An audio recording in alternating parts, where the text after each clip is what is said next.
يا أبا عبد الله يا أبا عبد الله. أعوذ بالله من الشيطان الرجيم. بسم الله الرحمن الرحيم. الحمد لله رب العالمين والصلاة والسلام على أشرف الأنبياء والمرسلين حبيب إله العالمين سيدنا ومولانا أبي القاسم محمد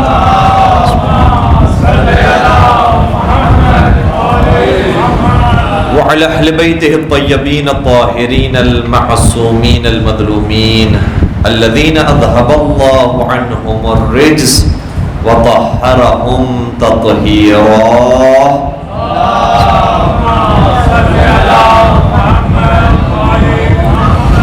ولعنة الله على أعدائهم أجمعين.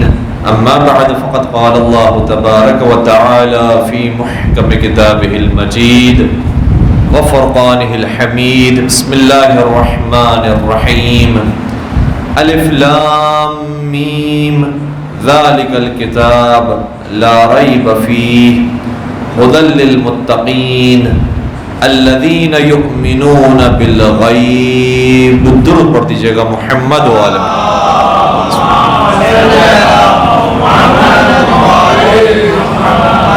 اعزائے گرامی قدر، سے روزہ ایام المومنین کی مجالس سے پہلے اس یک روزہ مجلس کا بھی انعقاد کیا گیا ہے، اور انشاءاللہ یہ دیباچہ ہے، مقدمہ ہے ان سے روزہ مجالس کے لیے،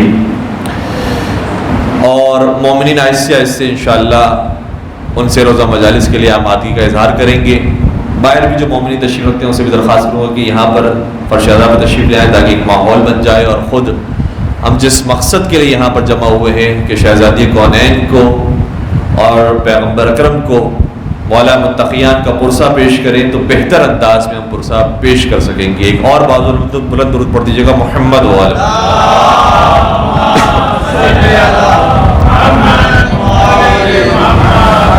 آج 17 رمضان مبارک کی تاریخ ہے، اور چونکہ حالات اب پچھلے حالات جیسے نہیں رہے ہیں اور بہت ساری چیزیں تبدیل ہوئی ہیں، آج بھی جو ہمیں اس مجلس کا ماحول محسوس ہو رہا ہے اس سے اندازہ ہو رہا ہے کہ لوگ بہت زیادہ کیلکولیٹڈ ہو گئے ہیں، اور کسی بھی مقام پر قدم رکھنے سے پہلے، کسی بھی جگہ پر جانے سے پہلے سوچتے ہیں کہ اگر ہم وہاں جائیں گے تو کیا ٹائم کی پابندی ہوگی، کیا مجلس میں جب ہم بیٹھیں گے تو موضوع کے تحت ہمیں باتیں بیان کی جائیں گی، اور جو خطیب بھی ہوں گے وہ بھی کیا وقت پر ہی اپنے مجلس کو مکمل کر دیں گے، کہ یا جب تک کہ ان کی آرائش ختم نہ ہو سکتا وہ جاری رکھیں گے.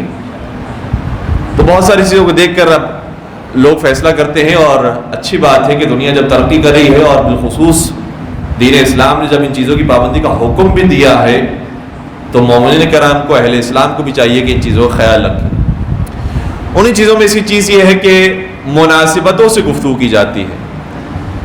تو آج چونکہ 17 رمضان مبارک کی تاریخ ہے، 17 رمضان مبارک یہ مناسبت بنتی ہے جنگ بدر کی فتح کی، اور ایک طرف سے مناسبت ہے 17 رمضان کی، دوسری طرف سے مناسبت ہے مولا متقیان کی. تو مناسب ہے کہ اسی موضوع پر ہم آج کچھ گفتگو کرنے کی کوشش کریں، گرچہ ہمارے ممبروں سے عام طور پر جنگ بدر کے عنوان پر اشارتاً تو گفتگو ہوتی ہے، لیکن تفصیلاً گفتگو بہت کم ہوتی ہے. جبکہ یہ جنگ وہ ہے کہ جس کا ذکر قرآن کریم میں پوری تفصیل کے ساتھ بیان ہوا، اور سورہ انفال قرآن مجید کا 8واں سورہ، اس کی ابتدائی 50 آیات میں تقریباً جنگ بدر ہی کو ڈسکس کیا گیا.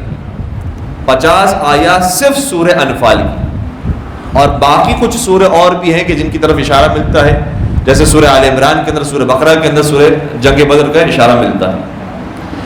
اور پھر عجیب بات یہ ہے کہ تمام جنگوں میں سے سب سے بڑی کامیابی کی جنگ، اور پہلی جنگ کے جس کے اندر واضح طور پر مسلمانوں کو کامیابی نصیب ہوئی، اس کا نام جنگ بدر.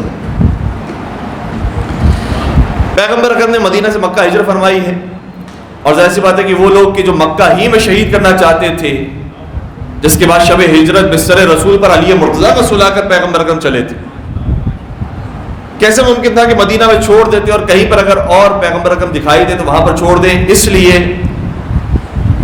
کچھ ہی عرصے کے بعد سن 2 ہجری کو مدینہ سے ابو سفیان کی سربراہی میں ایک کاروان تجارت کرنے کے لیے شام کی طرف جا رہا تھا.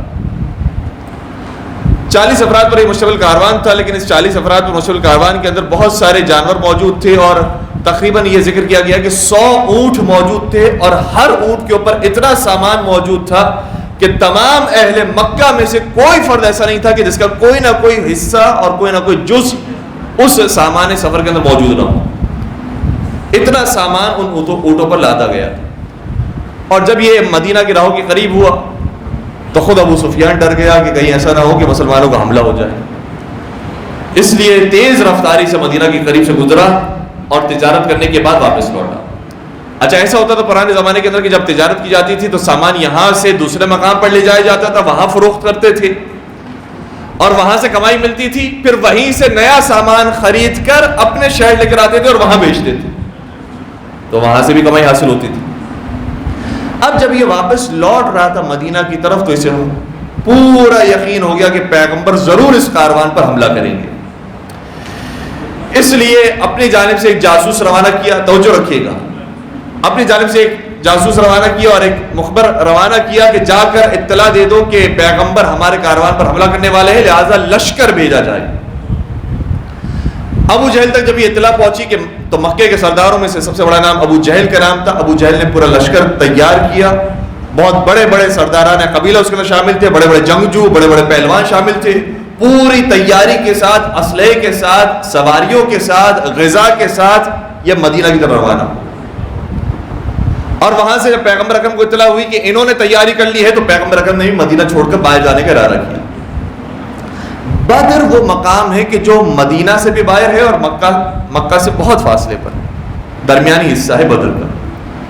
جب پیغمبر وہاں پہنچے، اب دیکھیے گا کائنات کا رسول، عالم کل، عقل کل، وجہ تخلیق کائنات، سید الرسل، افضل البشر، ایسے مقام پر لانے کے بعد بھی روایت یہ کہتی ہے کہ اپنے اصحاب کو بٹھایا اور کل کی جنگ کے بارے میں ان سے مشورہ کرنا شروع کیا. ان سے مشورہ کر رہے ہیں پیغمبر، اور یہ ہمارے اور آپ کے سبھی کے لیے ایک پیغام ہے کہ تم کتنے ہی بڑے منزل پر پہنچ جاؤ، کتنے ہی اعلیٰ عہدے پر پہنچ جاؤ، لیکن اپنے ماتحت کے مشوروں کو کبھی فراموش نہ کرنا.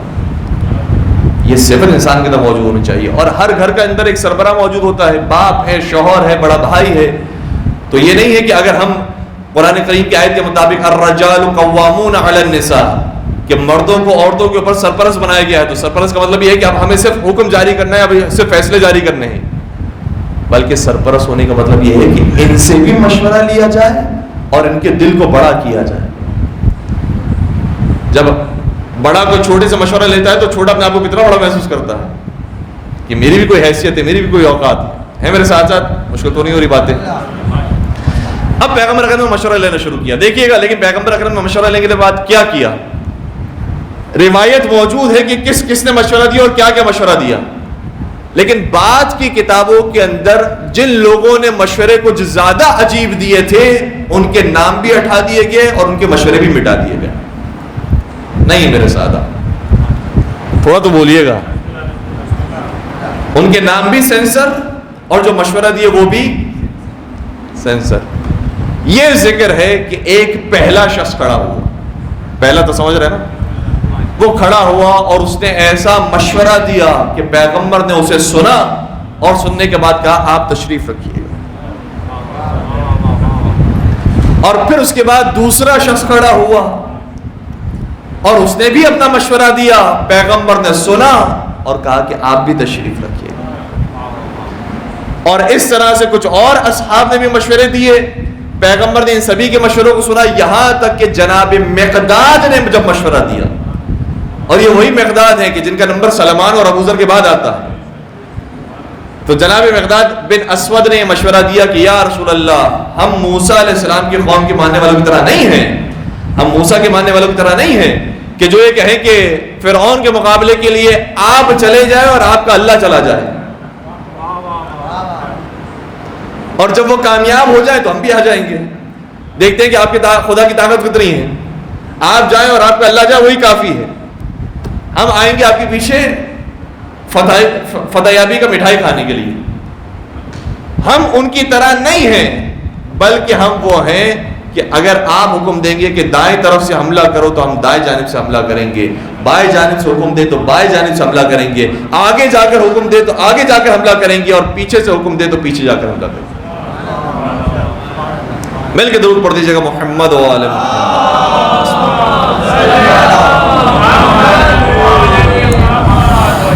اور جناب مقداد کے اس مشورے کے بعد ایک انصار بھی کھڑے ہوئے. جناب مقداد کا تعلق مہاجرین سے ہے، مکے والوں میں سے ہے، اور پھر ایک مدینے کا بھی شخص کھڑا ہوا کہ جن کا نام جناب سعد ابن معاذ ہے، اور انہوں نے بھی بعین ہی وہی بات کی جو جناب مقداد کہہ کے جا چکے تھے. تو اس کے بعد پیغمبر اکرم نے حوصلوں کو بلند کیا اور کہا کہ ماشاء اللہ، اور اس کے بعد نعرہ تکبیر کی آواز بلند ہوئی اور سب جنگ کے لیے آمادہ ہو گئے. اس کا مطلب کیا ہوا؟ اس کا مطلب یہ ہوا کہ جو لیڈر ہوتا ہے وہ مشورے سب کے سنتا ہے، لیکن جب فیصلہ دینے کا وقت آتا ہے تو مشوروں ہی کا سہارا لے کر اپنا فیصلہ سناتا ہے.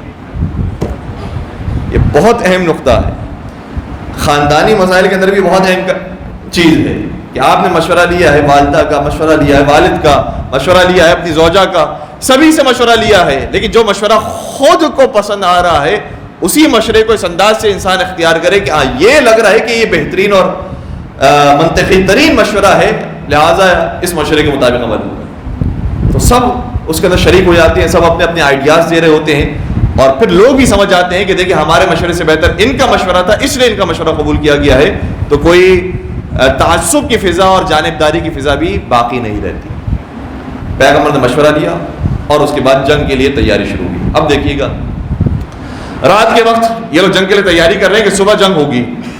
اب یہ نہتے ہیں، 313 افراد ہیں، تلواریں ذکر ہوتی ہے کہ ان کے پاس 313 کے پاس صرف 8 تلواریں تھیں،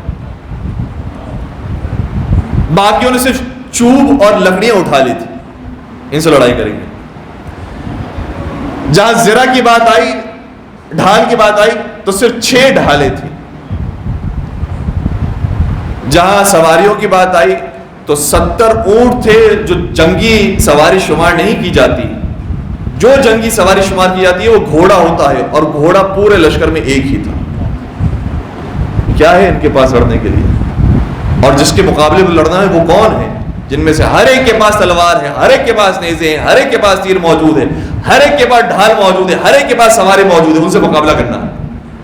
گویا اگر میں آج کی مثال بیان کروں تو ایک سپر پاور ہے کہ جس کا مقابلہ کرنے کے لیے کچھ اہل ایمان کھڑے ہوئے، اور اہل ایمان کے پاس تلوار نہیں ہے، تبر نہیں ہے، ڈھال نہیں ہے، سواری نہیں ہے، لیکن اگر ہے تو پروردگار ہے. اور یہ نعرہ باقاعدہ بلند ہوا ہے. جب جنگ کا آغاز ہو رہا تھا تو ابو جہل نے نعرہ بلند کیا، کہنے لگا دیکھیں یہ بھی سپر پاور کا طریقہ ہوتا ہے کہ اپنی جنگ کے آغاز سے پہلے میڈیا وار کو شروع کر دیتے. تھوڑا تھوڑا سا میرے ساتھ رہیے گا. پہلے ہی سے ایسی باتیں بیان کرنا شروع کر دیتے کہ جس سے پتہ ہی چل جائے کہ تم ہارنے ہی والے ہو، ہم جیتیں گے. اس زمانے کی میڈیا وار کیا ہے؟ اس میں ٹیلی ویژن نہیں ہے، انٹرنیٹ نہیں ہے، موبائل نہیں ہے. اس زمانے کی میڈیا وار ہوتی تھی نعرہ، خوبصورت نعرہ، بہترین نعرہ کہ جس سے سبھی کے حوصلے بلند ہو جائیں. تو ابو جہل نے جنگ کے آغاز سے پہلے نعرہ بلند کیا، ان لنا عزا ولا عزا لکم، ہمارے پاس عزا بڑا بت موجود ہے اور تمہارے پاس کوئی بت نہیں ہے، تمہارے پاس کوئی طاقت نہیں ہے، تمہارے پاس کوئی عزا موجود نہیں ہے. جب پیغمبر اکرم نے اس کی میڈیا وار سنی تو جواب میں بھی وہی ایک نعرہ بلند کیا جو اس کے نعرے کو توڑنے کے لیے کافی تھا. پیغمبر نے نعرہ لگایا، اللہ مولانا ولا مولا لکم، ہمارے پاس اللہ ہے جو ہمارا مولا ہے، تمہارے پاس کوئی مولا نہیں.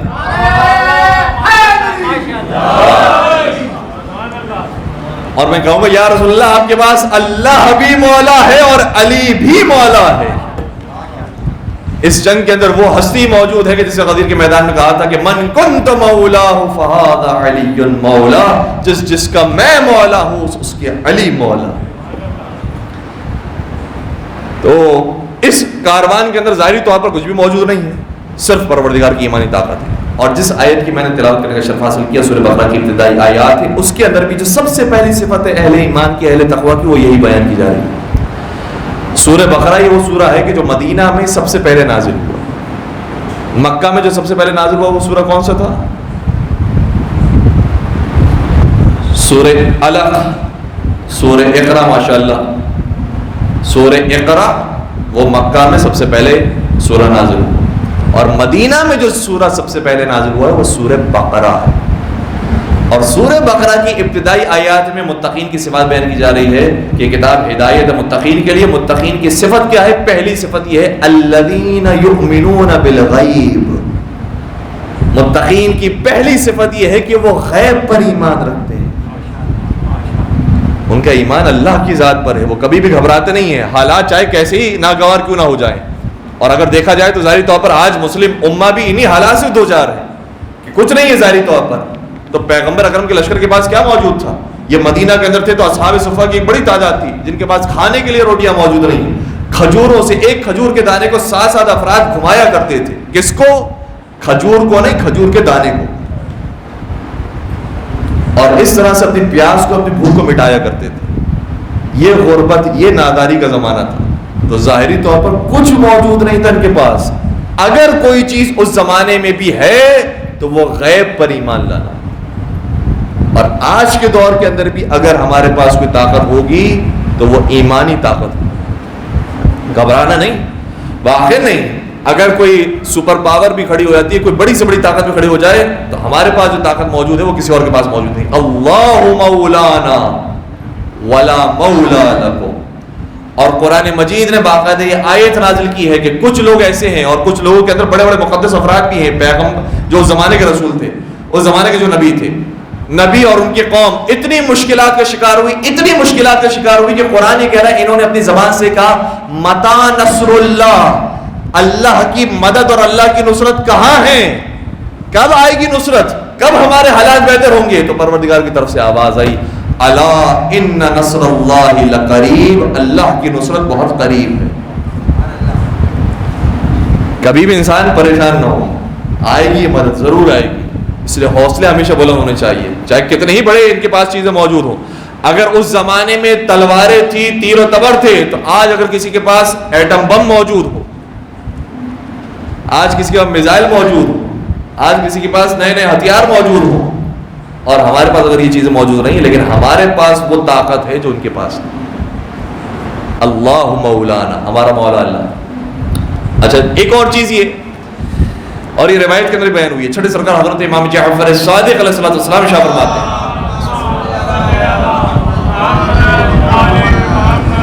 تین چیزیں ایسی تھیں کہ جس کی وجہ سے جنگ بدر والوں کو بھی کامیابی حاصل ہوئی، اور جنگ بدر کے اندر جو شریک افراد تھے ان کی تعداد بھی 313 تھی، اور امام زمانہ علیہ السلام جب ظہور فرمائیں گے تو ان کے مددگاروں کی تعداد بھی 313 ہوگی،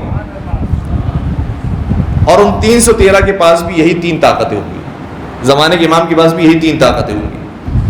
فرماتے چھٹے سرکار جو طاقتیں امام زمانے کے پاس ہوگی، وہ سب سے پہلی طاقت ان کے لشکر کے اندر ملائکہ موجود ہوں گے۔ یہ غیب ہے، غیب پر ایمان رکھنا ہے، بنیادی چیز ہے۔ اور باخر ہمارے یہاں سے ایسے ایسے عقیدہ جاتے جا رہا ہے، صرف ظاہری چیزوں کے اوپر بھروسہ رکھ کے ہم اسی کو اپنا اعتماد سمجھتے ہیں۔ اعتماد ہمارا ان چیزوں پر نہیں ہے، ہمارا اعتماد سب سے پہلے اللہ کی ذات پر۔ جو جنگیں ہوئی ہیں، جنگ بدر سے لے کر جنگ خندق تک، مسلمانوں کے پاس کچھ تھا ہی نہیں لڑنے کے لیے کفاروں کے مقابلے میں۔ اگر کوئی چیز ہے تو یہی غیب کی طاقت ہے۔ آج اس غیب کی طاقت کی ضرورت ہے، آج ہمیں بھی یہی ایمانی طاقت چاہیے۔ البتہ اس کا یہ مطلب نہیں کہ انسان ظاہری طور پر کوئی تیاری نہ کرے، ظاہری طور پر تیاری کی ضرورت ہے، کیونکہ یہ بھی قرآن کریم کا حکم ہے کہ اعدوا لهم ما استطعتم من قوة، جتنی تمہاری استطاعت موجود ہے تو پوری قوت کے ساتھ تم تیاری رکھو۔ تیاری رکھنا یہ بھی ضروری ہے۔ اور میں دے دوں آپ کے سامنے مثال بھی، تاکہ یہ بات بھی روشن ہو جائے کہ جنگ بدر میں ظاہری طور پر کچھ موجود نہیں تھا، ایمان تھا، اطاعت تھی، انہوں نے کام کیا تو فتح بھی نصیب ہوئی۔ لیکن جنگ احد کے میدان میں، اگلی ہی جنگ کے اندر انہوں نے جب اطاعت نہیں کی تو ایسا نہیں ہے کہ چونکہ ہم مومن ہیں، ہم کلمہ گو ہیں، ہم مسلمان ہیں تو اب ہماری جیت ہوگی، اس کا بھی مزہ چھکا دیا۔ کہ ظاہری طور پر صرف مسلمان ہو جانا مومن ہونا کافی نہیں ہے. اگر حقیقی معنوں میں تم اطاعت پروردگار کرو گی اور ظاہری طور پر تم نے اپنی تیاری رکھی ہوگی, تب پروردگار کی طرف سے نصرت آئے گی. ہے میرے ساتھ ساتھ ایک باوزہ بلند درود پڑھ دیجیے محمد و آلہ.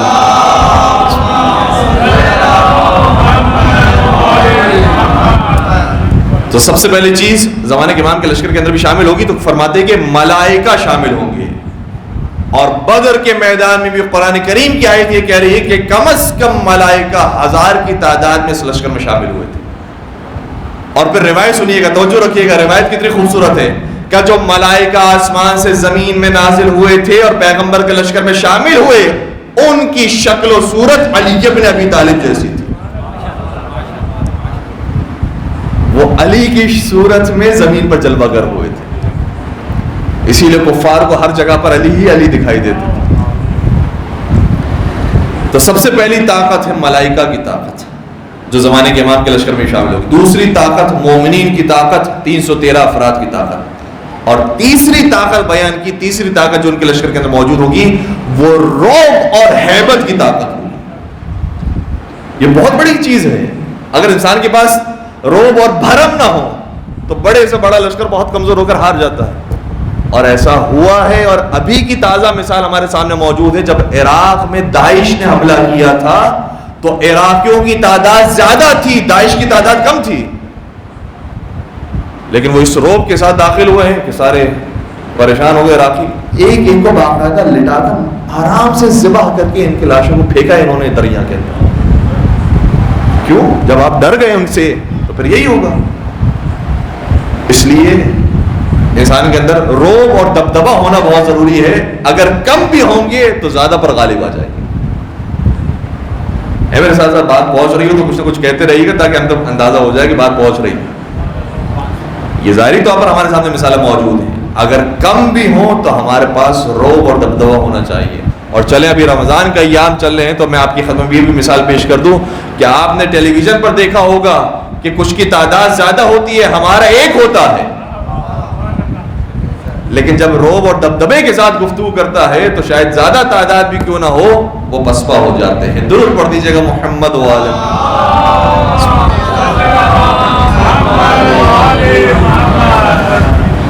یہی 3 چیزیں بدر والوں کو بھی پروردگار نے عطا کی. اور قرآن مجید کی ایک اور آیت کے اندر اشارہ ہوتا ہے کہ ہم نے انہیں جو نعمتیں دی ہیں اس میں سے 2 نعمتیں اور ہیں. ایک, ہم نے انہیں نعاس عطا فرمایا. نعاس کہا جاتا ہے اس نیند کو جو بہت آرام دہ اور ہلکی ہوتی ہے. نیند کی 2 قسمیں ہیں.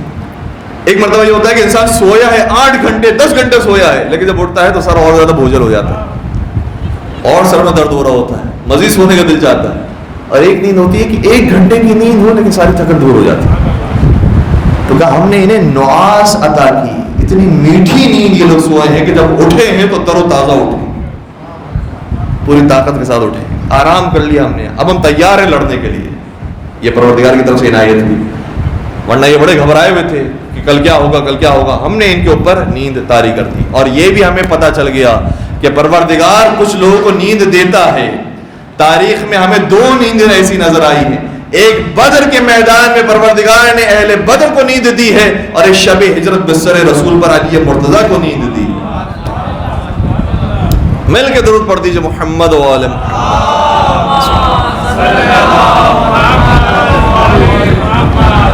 تو ہم نے انہیں میٹھی نیند ادا کی, سکون کے ساتھ بغیر اضطراب کے یہ سوئے رہے, اور جب اٹھے ہیں تو بڑے تر تازہ ہو کر اٹھے.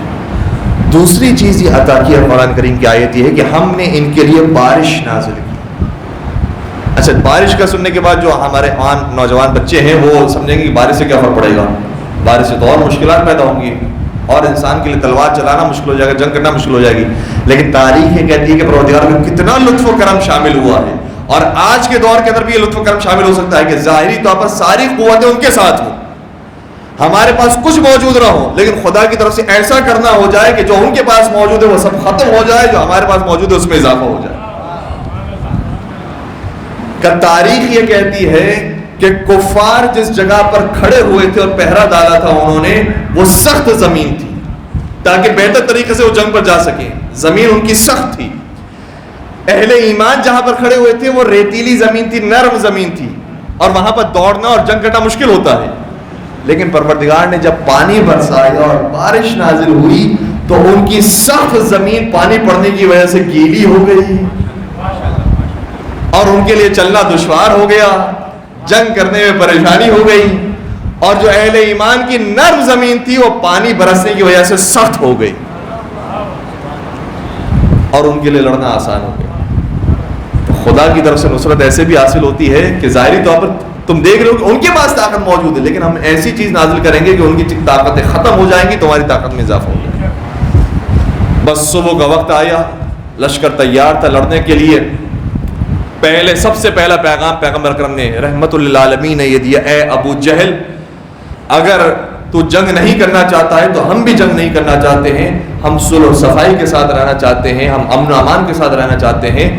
اگر تو یہ جنگ واپس لیتا ہے تو ہم تیرے اوپر حملہ نہیں کریں گے، تیرا پیچھا نہیں کریں گے، تجھے اذیت نہیں پہنچائیں گے، تو یہاں سے چلا جا. اس موقع پر بھی پیغمبر نے سب سے پہلی بنیادی جنگ کے اندر بھی کہا کہ اگر تو جنگ نہیں کرنا چاہتا تو ہم بھی صلح کرنا چاہتے ہیں، ہم بھی جنگ نہیں کرنا چاہتے، ہم بھی صلح کریں گے. اور جب ہم نے یہ والی بات بیان کی، ایک ابھی ہم ٹیلی ویژن پر موجود تھے، ایک اہل سنت عالم دین ہمارے ساتھ موجود تھے، انہوں نے آف دا ایئر ہم سے کہا کہ یہ بات بڑی عجیب ہے اور یہ بات ہم نے کہیں پڑھی نہیں ہے، یا آپ نے پتہ نہیں کہاں سے بیان کر دی کہ پیغمبر نے ان کے لیے صلح کا پیغام پہنچایا. جب حکم پروردگار آ گیا ہے کہ جنگ کرو، کفار کا مقابلہ کرو، تو کیسے ہو سکتا ہے کہ رسول اکرم پہلے صلح کی بات کریں؟ اور کسی نبی نے یہ کام نہیں کیا ہے. جب بھی نبیوں کو یہ حکم دیا ہے کہ ان کے مقابلے پر کھڑے ہو جاؤ تو کبھی نبی نے کسی سے صلح کا پیغام نہیں دیا. ہم نے کہا سب سے پہلی بات تو یہ ہے کہ ہم جو بیان کر رہے ہیں وہ دیکھ کر بیان کر رہے ہیں، ہم سنی سنائی باتیں بیان نہیں کر رہے ہیں، ہم نے پڑھا ہے اسے بیان کر رہے ہیں. اور دوسری بات یہ ہے کہ ہمارے تمام ہی معصومین کی یہی سیرت تھی، چاہے وہ کربلا میں امام حسین ہو، چاہے جنگ صفین میں مولا علی ہو. کچھ بولیے گا. ہمارا ہر معصوم وہ ہے جو ہمارے محمد کی طرح ہے، جنگ خود شروع نہیں کرتے ہیں، پہلے صلح کا پیغام دیتے ہیں. جب وہاں سے تیر چلتا ہے تو پھر یہاں سے جنگ کا آغاز ہوتا ہے. درود پڑھ دیجیے گا محمد و آل محمد.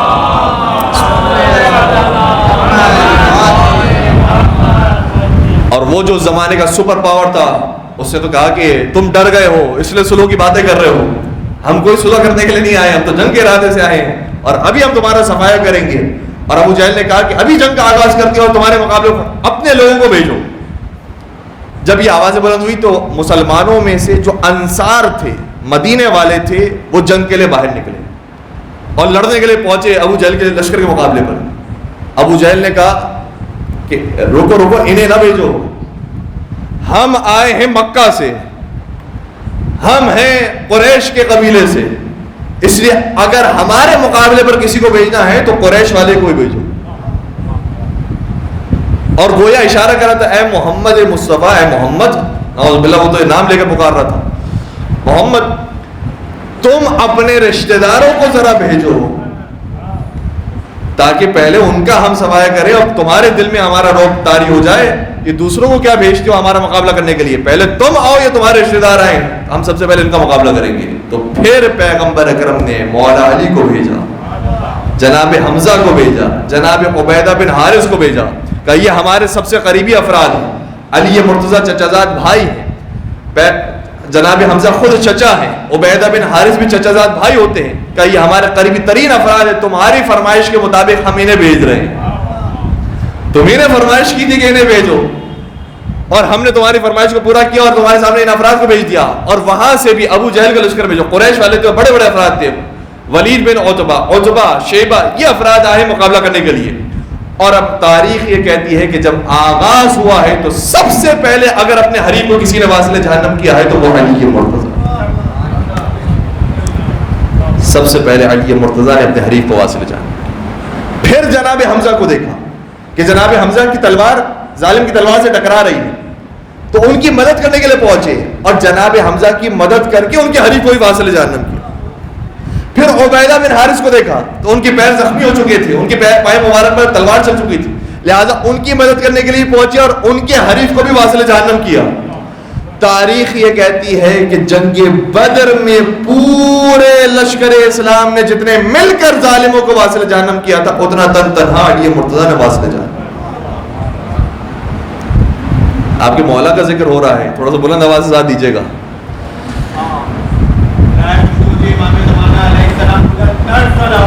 اللہم صلی علیہ. کسی نے کیا خوب کہا تھا کہ بغیر عشق علی تو نے اس زمانے میں طویل عمر گزاری ہے اور جیا بھی نہیں. جسے علی کی محبت میں موت آ جائے وہ شخص مر بھی گیا ہے لیکن مرا بھی نہیں. تو بیدار رہیے گا, مولا متقیان کا ذکر ہے. یا علی علی سلامت رہے. اللہم صلی علی محمد وعلی محمد وعجل فرجہ. اور روایت یہ کہہ رہی ہے کہ جتنے سب نے مل کر مارے تھے وہ 35 ظالم تھے جنہیں واصل جہنم کیا تھا, اور علی نے تنہا 35 یا 36 ظالموں کو, یعنی لشکر سے بھی زیادہ واصل جہنم کیا. نہیں عزیزو, بات یہاں پر رکتی نہیں ہے, بات ایک اور بھی ہے کہ وہ جو 35 سب نے مل کر مارے تھے وہ 35 بھی ایسے تھے کہ جس میں علی کی مدد ان کے شامل حال تھی. تو علی مرتضیٰ وہ ہے کہ جنگ بدر جیسی بنیادی اور آغاز والی جنگ ہے, وہ جنگ بھی کامیاب نہ ہوتی اگر علی کا ذکر نہ ہوتا, اگر علی کا وجود نہ ہوتا. اور پھر میرے مولا نے جب اس جنگ میں کامیابی دلائی, ابو جہل جیسا جو بڑا مغرور اور متکبر شخص تھا, جو یہ چاہتا تھا کہ مقابلہ اور ہمارے نصیب میں فتح یابی آ جائے, وہ ابو جہل بھی وہ تھا جو اسی جنگ کے اندر واصل جہنم. اور کس نے مارا؟ مولا علی نے نہیں مارا. اب تک ہم آپ کی خندو بیان کرتے تھے مولا علی نے اس کو مارا, اس کو مارا, اس کو مارا, لیکن ابو جہل کو نہیں مارا. یہ عجیب بات ہے.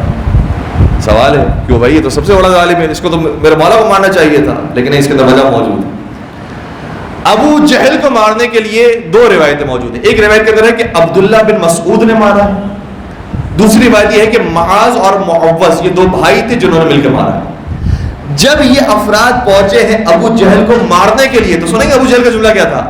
ابو جہل کہنے لگا کہ صحیح ہے, تم میرے گردن پر پہنچ گئے ہو, مجھے تلوار سے قتل کرنا چاہتے ہو, میری گردن کو اڑانا چاہتے ہو, مجھے یقین ہے کہ مجھے موت آ جائے گی, لیکن بس میں ایک گزارش تم سے کرتا ہوں کہ تم چلے جاؤ, کوئی بڑا قریش کا شخص آئے جو مجھے واصل جہنم کرے اور مجھے مارے, تاکہ جب تاریخ میں نام لکھا جائے تو لکھا جائے کہ فلاں کی تلوار سے مارا گیا تھا. اور ابن ابی الحدید, توجہ رکھیے گا, ابن ابی الحدید معتزلی نے باقاعدہ شرح نہج البلاغہ میں لکھا ہے کہ لوگ اس بات پر فخر کیا کرتے تھے کہ ہمارے خاندان کے مقتولین وہ ہیں کہ جو علی کی تلوار سے مارے گئے ہیں. میں شاید پہنچا نہیں پایا. کس بات پر فخر کیا کرتے تھے؟ علی کے مقابلے میں لڑے ہیں, جیتے ہیں, اس بات پر فخر نہیں, علی سے ہارنے پر فخر کیا کرتے تھے کہ اگر ہمیں ہار ملی ہے تو کم از کم علی جیسے سے ملی ہے.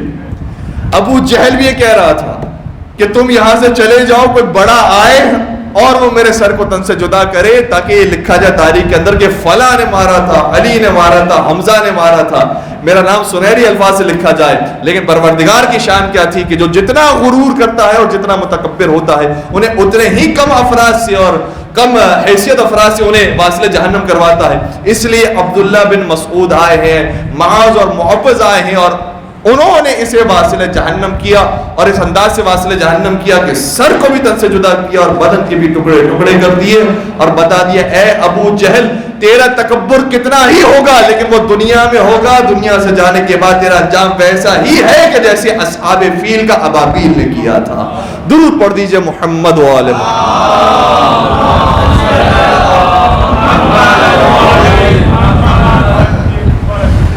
تو سامعین گرامی, پروردگار نے کس طریقے سے انتقام دیا. یہ سپر پاور اس زمانے کی, لیکن جب ایمانی طاقت کے مقابلے پر آئے تو ذلت کے ساتھ انہیں واصل جہنم کیا. اور ابو جہل کے مرنے کے ساتھ یہ سارا لشکر بھاگ گیا, کیونکہ جب سربراہ لشکر موجود نہیں تو ہم کیا کریں گے, یہ سارا لشکر بھاگ گیا. اور پھر جب مسلمانوں نے مال غنیمت لے لیا اور ان کے تقریباً 70 لوگ واصل جہنم کے 70 کو اسیر بنایا, اور اسیر بنا کر آئے ہیں, تو کیا پیغمبر اکرم کا اخلاق ہے. اسیر ہیں, یہ جنگی قیدی ہیں, یہ ہمیں قتل کرنے کے لیے آئے تھے, لیکن پیغمبر فرماتے ہیں تم میں سے اگر کوئی جانا چاہتا ہے تو جزیہ دے, مال دے اور یہاں سے چلا جائے، اور مال بھی اس لیے لے رہے ہیں کیونکہ جانتے ہیں کہ اہل اسلام کی حالت اچھی نہیں، صرف مال کے عوض ان کی جان کو بخش دیا، جاؤ تم چلے جاؤ، جاؤ تم چلے جاؤ۔ مصائب کے ایام میں ذرا تصور فرمائیے گا، جنگ کربلا کی بھی ہے، جنگ بدر کی بھی ہے، اور باقاعدہ ٹی وی پر ہم سے سوال کیا کہ مولانا بتائیے جنگ بدر کے اندر جنگ کربلا کے اندر فرق کیا ہے؟ تو کہنا یہی چاہیے کہ جنگ کربلا جنگ ہے ہی نہیں۔ جنگ کہاں ہے؟ جنگ کے اندر تو مردوں کو لے جایا جاتا ہے، مولا حسین کے ساتھ تو ان کی بہنیں موجود ہیں، ان کی بیٹیاں موجود ہیں،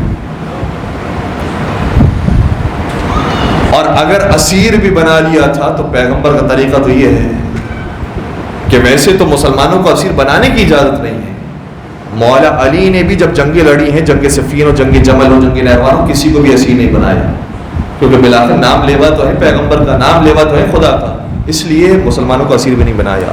یہ نواسیان رسول ہیں کہ جنہیں اسیر بنایا گیا۔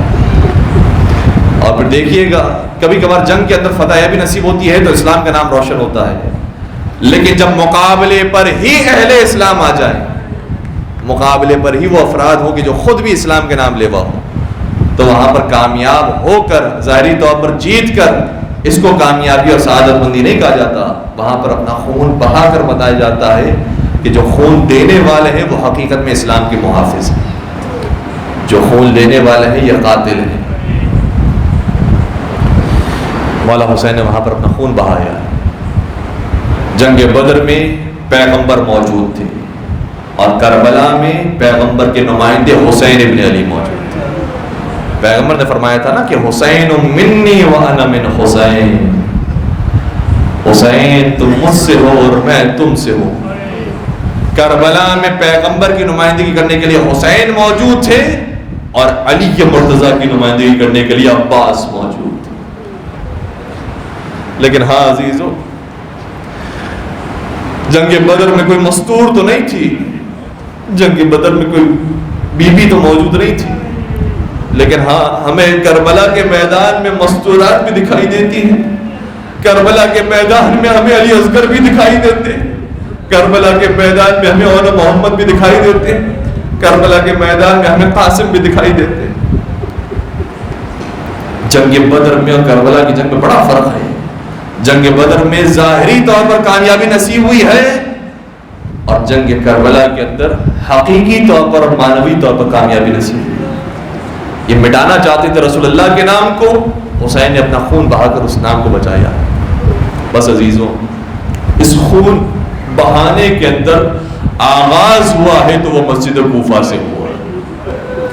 ہائے ہائے، میں آ گیا مولا علی تک۔ اے میرے امام، آپ وہ تھے جو شہادت کا اشتیاق رکھتے تھے، اور میرے مولا کی تمنا تھی کہ مجھے موت نصیب ہو تو شہادت کی موت نصیب ہو۔ پیغمبر اکرم نے یہ دعا سن لی، پیغمبر اکرم نے اس دعا کے لیے فرمایا اے علی تجھے یقیناً شہادت کی موت نصیب ہوگی، لیکن یہ شہادت کی موت اس وقت نصیب ہوگی کہ جب تیرا سر تلوار سے شکافتہ ہوگا اور تیری داڑھی تیرے سر کے خون سے خضاب ہو جائے گی۔ کتنی مرتبہ پیغمبر اکرم کے چلے جانے کے بعد میرے مولا کی طبیعت ناساز ہوتی تھی، لوگ آتے تھے اور کہتے تھے یا امیر المومنین ہمیں ڈر ہے کہ آپ اس دنیا سے چلے نہ جائیں۔ پیغمبر فرماتے، مولا فرماتے لیکن مجھے کوئی ڈر نہیں ہے، کیونکہ مجھے میرے پیغمبر نے فرمایا تھا جب تیری داڑھی تیرے سر کے خون سے خضاب ہوگی اس وقت تو اس دنیا سے جائے گا۔ مدینہ سے دور ینبع کے مقام پر ایک صحابی ملنے کے لیے آیا، دیکھا کہ میرے مولا بیمار ہو کر بستر پر موجود ہیں، کہا یا امیر المومنین مناسب یہ ہے کہ آپ مدینہ تشریف لے آئیے، اگر یہاں پر آپ کو موت آ گئی تو یہاں پر آپ کے وارثین موجود نہیں، لوائقین موجود نہیں، کون آپ کے جنازے کو سہارا دے گا؟ کہا تو گھبرا نہیں، مجھے اس وقت تک موت نہیں آئے گی جب تک میری داڑھی میرے سر کے خون سے خضاب نہیں ہوگی، لیکن میں کہوں گا یا امیر المومنین یہاں پر تو آپ کو کہنے والے موجود ہیں کہ اگر آپ یہاں پر انتقال کر جاتے ہیں تو جنازہ کون اٹھائے گا؟ لواحقین موجود ہوں گے یا نہیں ہوں گے؟ آپ کی تشییع جنازہ کیسی ہوگی؟ لیکن کربلا کے میدان میں آئیے جہاں پر نہ عباس رہے ہیں، نہ علی اکبر رہے ہیں، نہ حبیب رہے ہیں، نہ مسلم رہے ہیں، اب کوئی موجود نہیں، ذرا آ کر کوئی حسین سے بھی کہے اے حسین مظلوم اگر آپ اس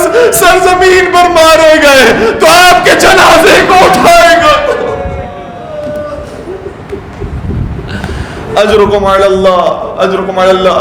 پھر یہی واقعہ تقریباً کوفہ میں دوبارہ سے پیش آیا. پھر میرے مولا کی طبیعت ناساز ہوئی. ایک شخص نے آ کر کہا یا امیر المومنین مجھے ڈر ہے کہ کہیں کوفہ میں آپ کا انتقال نہ ہو جائے.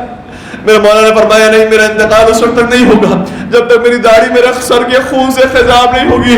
میں کہوں گا اے امیر المومنین، آپ نے سب کو اطلاع دے دی کہ آپ کی شہادت کیسے ہوگی. ارے ہر ایک کا دل پھٹ جاتا ہوگا، آپ کے سر کے خون سے نکلے گا اور وہ خون خضاب ہو کر داڑھی تک پہنچ جائے گا اور سارے اصحاب کا دل پھٹ جاتا ہوگا. لیکن میں کہوں گا کربلا میں آئیے تو دیکھیے گا آپ کا مظلوم لال وہ ہے کہ جس کے صرف سر سے خون نہیں نکلا، جس کے ہاتھوں سے بھی خون جاری ہے، جس کے سینے سے بھی خون جاری ہے، جس کے کمر سے بھی خون جاری ہے. ارے اس کے بدن پر علی اصغر کا خون بھی ہے، اس کے بدن پر علی اکبر کا خون بھی ہے، اس کے بدن پر عباس کا خون بھی ہے. میرا مولا بڑا مظلوم تھا لیکن اپنے ہی خون میں رنگین ہو کر اس دنیا سے گیا. سلام حسین مظلوم پر جو 72 کے خون میں رنگین ہو کر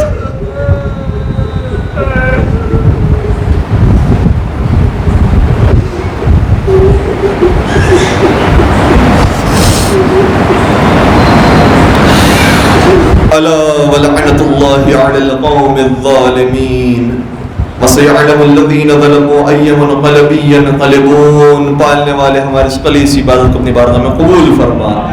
پروردگارہ ہمارے گنہگار آنکھوں سے جو آنسو بہے اور رومال حضرت سیدہ کائنات میں جگہ نصیب فرما. ان آنسوں کے صدقے میں ہمیں نجف اشرف کربلا معلیٰ کی زیارت نصیب فرما. چاردہ معصومین کی زیارتوں سے مشرف فرما. اجر و عمرے کی سعادت نصیب فرما. پروردگارہ ماہ مبارک رمضان میں زیادہ سے زیادہ تلاوت قرآن کریم کرنے کی ہم سب کو توفیق عطا فرما. قرآن مجید کو پڑھنے کے ساتھ ساتھ اسے سمجھنے کی، اس پر عمل کرنے کی توفیق عطا فرما. پالنے والے سرکار امام حسن کا واسطہ، سرکار امام حسین کا واسطہ، بے اولاد مومنین کو اولاد صالحہ اور نرینہ نصیب فرما. صاحبان اولاد کو اپنی اولاد کی اچھی تربیت کرنے کی توفیق عطا فرما. پالنے والے جو بے روزگار ہیں انہیں برسر روزگار فرما. جو برسر روزگار ہیں ان کے روزگار میں اضافہ فرما. پروردگار تمام مومنین کی جائز شرعی حاجات کو پورا فرما. تمام مومنین کی جان مال عزت و آبرو کی حفاظت فرما. اس عزا خانے کی اور تمام عزا خانوں کی حفاظت فرما. تمام مساجد، تمام حوزات علمیہ، تمام مدارس کی حفاظت فرما. ان کی حفاظت کرنے والوں کی نیک توفیقات میں اضافہ فرما اور اپنی آخری حجت امام عصر و زمان کے ظہور میں تعجیل فرما. ہمیں ان کے عاشقین، سچے چاہنے والے اور ماننے والوں کو شمار فرما. ربنا تقبل منا انك انت السميع العليم وتب علينا انك انت التواب الرحيم برحمتك يا ارحم الراحمين.